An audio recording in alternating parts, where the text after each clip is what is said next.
magtatapon ako ng mga gamit. Ang dami. Ito yung Barbie ni Avia. Ayaw na niya syempre maglaro. Matagal na yan. Hindi ko pa natatapon. Ito mga papel, mga drawing ni Emma na kung ano-ano. Ang test ni Avia. CLE 28/30. Si Mary 92. Mape. Buti na lang. Madali lang yung exam. Kumbaga general ano lang. Dapat naman talaga madali lang magpa-exam kasi bata lang naman eh. Bakit pahihirapan, di ba? Yan. Itong mga gawa-gawa nilang kunwari notebook, pag sasama-samahin ng mga papel, tapos gagawa sila ng notebook. Yan. Kaya nauubos ng mga typewriting. Tapos pababayaan na lang nila. Itong coloring materials, coloring book pala. Ayaw na nila mag-coloring book eh. Bigay ko na lang kay Riz. Yung reviewer ni Ate Via. Yung gawa-gawa ni Avia na kunwaring lotion daw niya. Lalaro-laro pa siya. At least medyo meron pa siyang batang side kahit 10 years old. Ito, drawing ni Mary. Ito, kunwari, ano to, lotion, kunwari. 3D, diba? Ito, curious si ate sa Bible. Yan o, sinulat niya yung 10 commandments. You shall not have other gods before me. Shall not make idols before me. Ayan, diba? Talagang sinamarize niya pa. Ito yung mga napanalunan nila dati.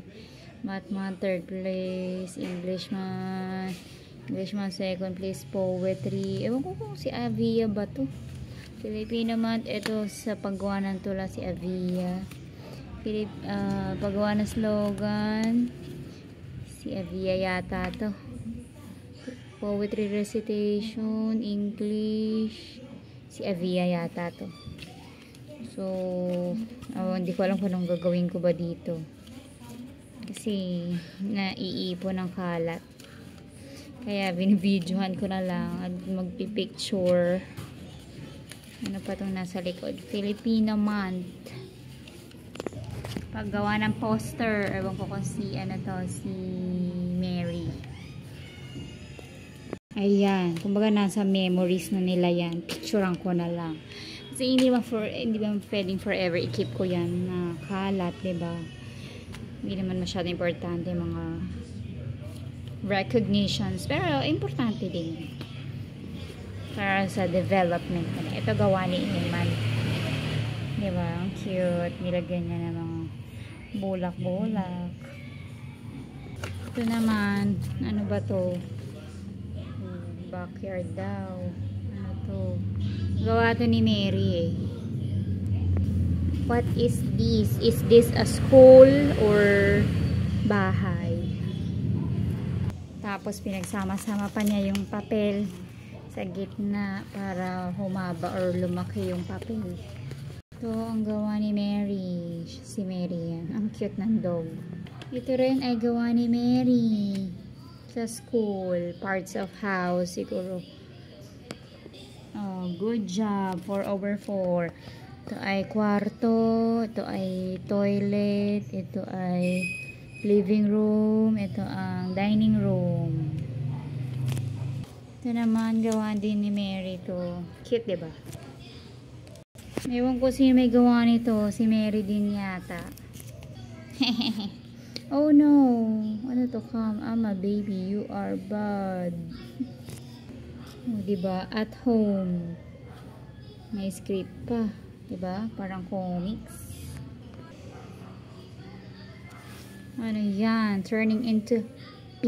Tapos may nakakulong na star. What? Oh, okay. I'm Job. I love my wife. Ano yun? Okay. Can I take this job? What okay? Okay. At Time to go for bath. I think I don't like the bear. Ano raw? Oh, may shower dito. Si Mary siguro nag-drawing yan. Siya pala si Starry. Oh no, I'm P. Ano yun? I'm P. Minsan hindi ko yan tinatapon agad eh. Kasi ang cute na mga gawa nila. Diba maaalala nila yan dati. Ito naman gawa ni Ate Via. Ewan ko kung ano to. Ano yung mga yan? Parang cards eh. Cards. Keep ko muna to. Tatanungin ko pa siya. Ito naman yung gawa ni Eman. Si Jesus. Kasi napapanood niya eh. Yan o. Tapos nakatakip yung mata. Kasi sabi ni Ate Via, dapat nakatakip daw yung mata. May sinabi siyang reason eh, ba't nakatakip yung mata. Kaya ginaya ni Eman. Tinakpan niya rin.